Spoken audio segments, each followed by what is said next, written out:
Director Neil Blomkamp, known for his sci-fi and tech-focused films such as District 9, which got him an Oscar nomination before he was 30, and Elysium and Chappie, he returns with Gran Turismo in 2023, a sports action movie that blends high-octane racing with a dash of cyberpunk flair. While the film boasts stylish direction and some exhilarating racing sequences, it ultimately falls short of being a groundbreaking blockbuster due to a generic plot and familiar tropes. Blomkamp's knack for creating visually striking worlds is evident in Gran Turismo, and he uses familiar tropes to his advantage. The movie opens with a swift introduction of Orlando Bloom's Mr. PlayStation character. This showcases Blomkamp's efficiency in character development. We get to meet this guy right away and see that his mission is to turn gamers into racers, and it sets the stage for the underdog protagonist, Jan Mardenbauer, a talented video gamer determined to prove himself on the racetrack. The film follows the familiar sports film formula with a cocky antagonist, an underdog hero, and the requisite conflicts, as well as a salty coach, this time played by David Harbour, who's perfect for that kind of role. The initial pacing on the movie is a bit slow, but it gains momentum once it delves into the training sequences, which I thought were the best part of the movie. If anything, it's the most unique aspect of the racing genre. We're getting to see video gamers turn into racers. That's on all the posters. They keep advertising that. But honestly, if anything, that's what you should sell. That's the big part of the movie. That's the most different compared to any racing films we're getting. That is the big concept here that the movie dives into. These training scenes breathe fresh life into a predictable narrative.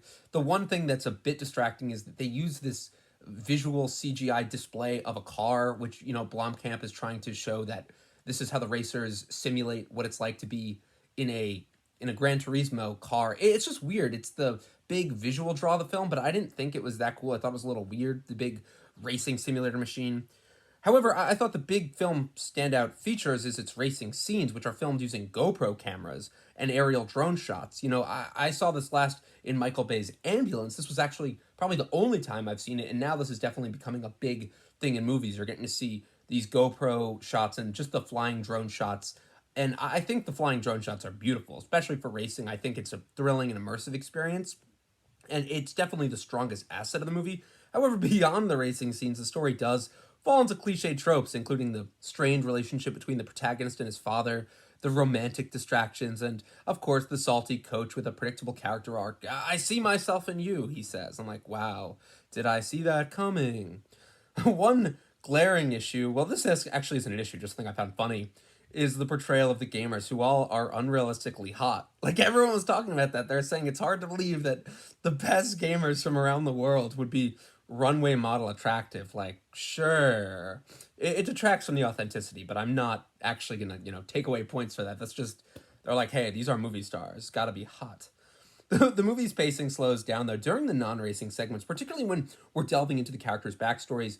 While character development is essential in a film like this, I think it needed to maintain a constant adrenaline rush. Like I said, I thought the David Harbour backstory stuff just felt a little slow. It felt a little predictable. I didn't need that. Another drawback is a distracting use of the superimposed text on screen to introduce characters or to indicate the lap numbers.